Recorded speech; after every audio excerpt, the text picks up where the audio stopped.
Hello and welcome to How to Be a Professional Magician, here to help you move from hobbyist magician to full-time professional, and to teach you how you can earn money from your magic.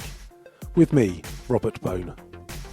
In today's lesson, we will be looking at, do you need to send a newsletter?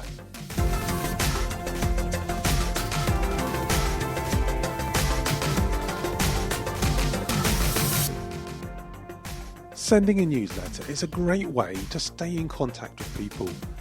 And what sort of people would they be? Well, obviously, prospective clients, people who have inquired about booking you for their event.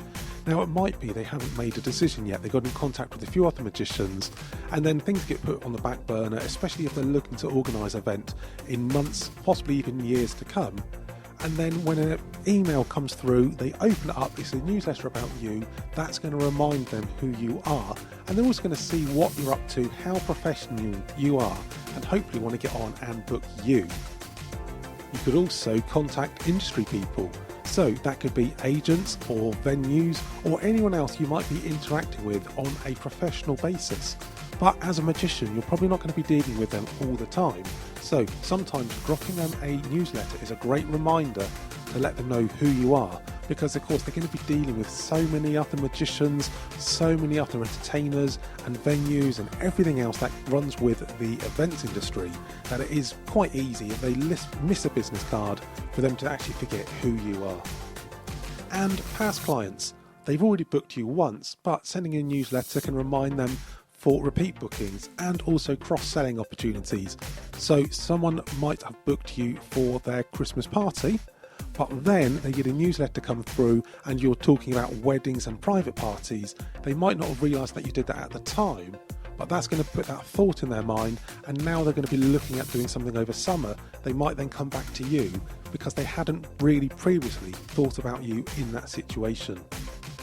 Of course, you do need to make sure that you remove people once the event has passed, or at least after so long, perhaps about 6 months. You don't want to be keeping people on a database for years and years to come, because you've got to make sure you keep up with the GDPR regulations. And of course, make sure your newsletter has an unsubscribe link on there. And if people do want to be unsubscribed, you need to make sure you respect that and remove them from your database. How often should you send a newsletter? Should it be monthly? Should it be 6 months or annually? Now, I've personally found quarterly works well. If it's monthly, that can be a little bit too often, because people don't really need a magician so much. You just want to have that reminder. If you do it monthly as well, it's possible after a few months you're going to start running out of things to actually put in the newsletter.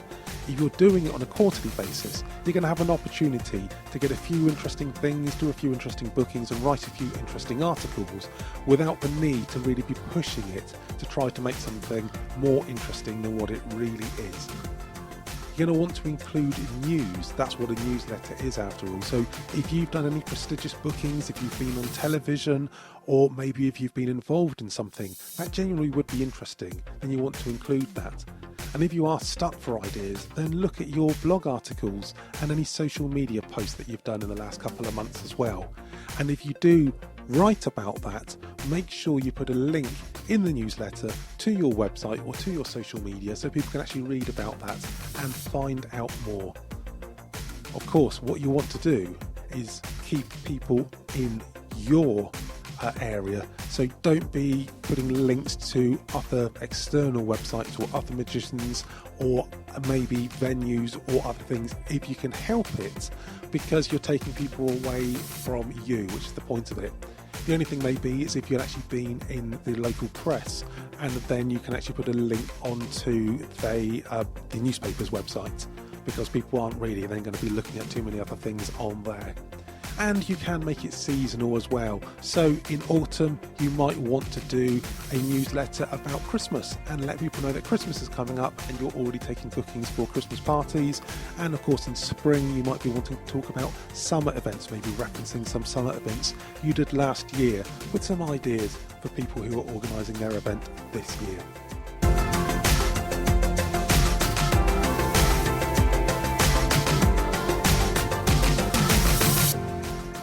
So newsletters are great. You're probably going to want to do one quarterly, and make sure you keep that information relevant and seasonal. And of course, make sure you comply with data protection rules and regulations. Don't keep people on there for longer than what they need to be. Give them the opportunity to come off. But it's a great way to keep in contact with those people that normally you wouldn't need to speak to so often, but you just want to keep your name towards the front of their mind.